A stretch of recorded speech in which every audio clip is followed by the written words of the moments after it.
नमस्कार, मैं स्वर्ण प्रभा। आप देख रहे हैं आज का मुख्य समाचार।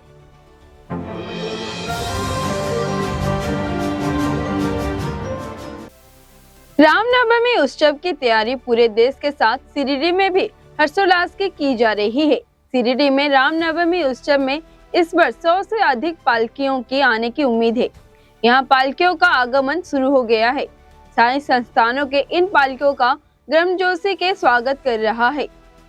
रामनवमी का त्योहार के आते ही हजारों भक्त के कदम अपने सिरिडी की ओर के खींचे चले आते हैं। विशेष रूप से मुंबई से बड़ी संख्या के भक्त साई पालकी को कंधा पर उठाकर पैदल चलकर सिरिडी की तीर्थ यात्रा करते हैं।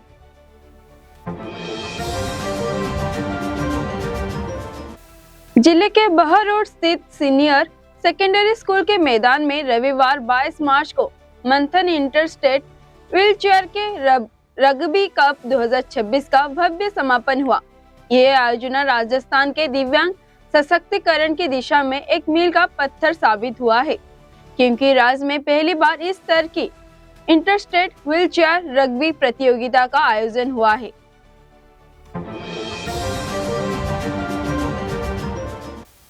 ईरान और इजराइल और अमेरिका के बीच बढ़ते तनाव और युद्ध जैसे स्थितियों ने पूरे दुनिया में विशेषकर एशिया के ऊर्जा बाजार को हिलाकर रख दिया है। वर्तमान में एशिया के कई देशों के एक बड़ी मुसीबत सामना कर रही है। युद्ध के कारण प्राकृतिक गैस LNG की सप्लाई रोक दी गई है, जिसके चलते भारत, दक्षिण कोरिया और वित्तीय देशमान जैसे अपनी बिजली की जरूरतों को पूरे करने के लिए फिर से कोयला की ओर लौट रहे हैं।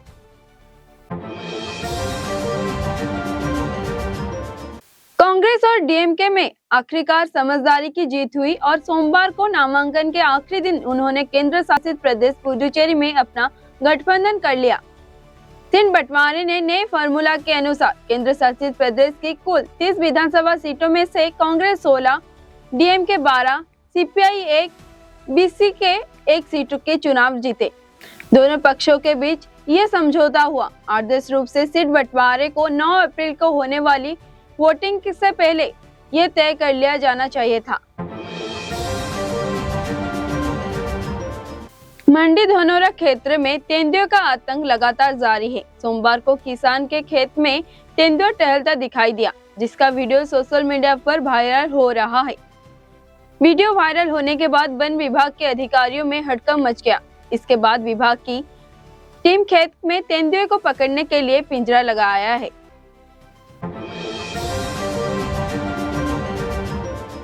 जिले के कई इलाकों में जर्जर बिजली की तारें एवं पोल बड़ी दुर्घटनाओं का आमंत्रित कर रहे हैं। पलामू प्रमंडलीय मुख्यालय मेदिन नगर के अलावा कई इलाके हैं जहां बिजली की तार एवं पोल झुक चुके हैं। पलामू के मेदिन नगर में जर्जर बिजली की पोल एवं तार का मामला विधानसभा में उठ चुका है। पलामू में 3.2 लाख लोगों के पास विद्युत विभाग का कनेक्शन है। सबसे अधिक कनेक्शन मेदिन नगर के इलाके में है, जबकि सबसे कम रामगढ़ इलाके में है।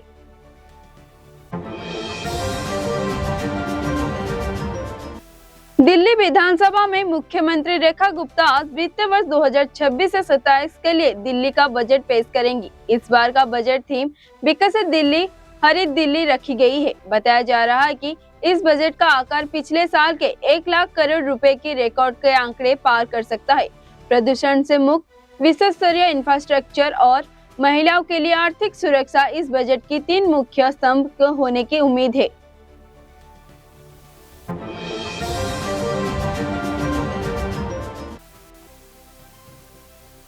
आम आदमी पार्टी के राष्ट्रीय संयोजक अरविंद केजरीवाल ने प्रधानमंत्री नरेंद्र मोदी को लेकर बड़ा राजनीतिक बयान देते हुए कहा कि मुझे नहीं लगता है कि मोदी 2026 तक अपना कार्यकाल पूरा कर पाएंगे। उन्होंने दावा किया कि मोदी शाह का साम्राज्य खत्म होने वाला है और जनता के बीच उनकी लोकप्रियता लगातार गिर रही है।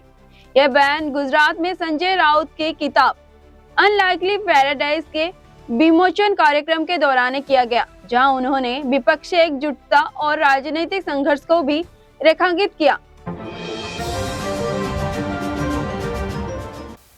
दिल्ली के विधानसभा के एक बजट सत्र के पहले दिन सोमवार को विधानसभा में पेश की गई के की एक रिपोर्ट के मुताबिक दिल्ली के पूर्व मुख्यमंत्री अरविंद केजरीवाल ने उस समय के सरकारी आवास 6 फ्लैग स्टॉप के रोड पर मरम्मत का काम 33.66 करोड़ रुपए में पूरा किया हुआ, जो अनुमति लागत से 342 करोड़ का प्रतिशत ज्यादा है।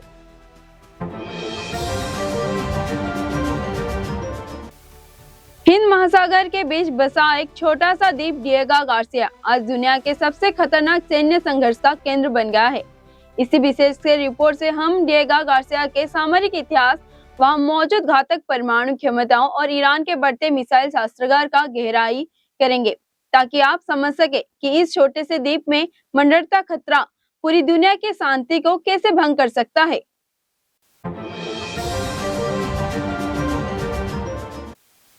राष्ट्रीय मानवाधिकार आयोग NHRC ने एक शिकायत का संज्ञान लिया है, जिसमें आरोप लगाया गया है कि सुनने और बोलने में अक्षम लोगों की जीवन बीमा के लाभार्थियों से वंचित किया जा रहा है, क्योंकि बीमा कंपनियां उन्हें कवरेज देने से इनकार कर रही है। आयोग को मिली शिकायत के अनुसार ऐसी अक्षमता वाले लोग जीवन बीमा पॉलिसी का लाभ नहीं उठा पा रहे हैं, जिससे बीमा क्षेत्र में भेदभावपूर्ण रवैये को लेकर चिंताएं बढ़ गई हैं।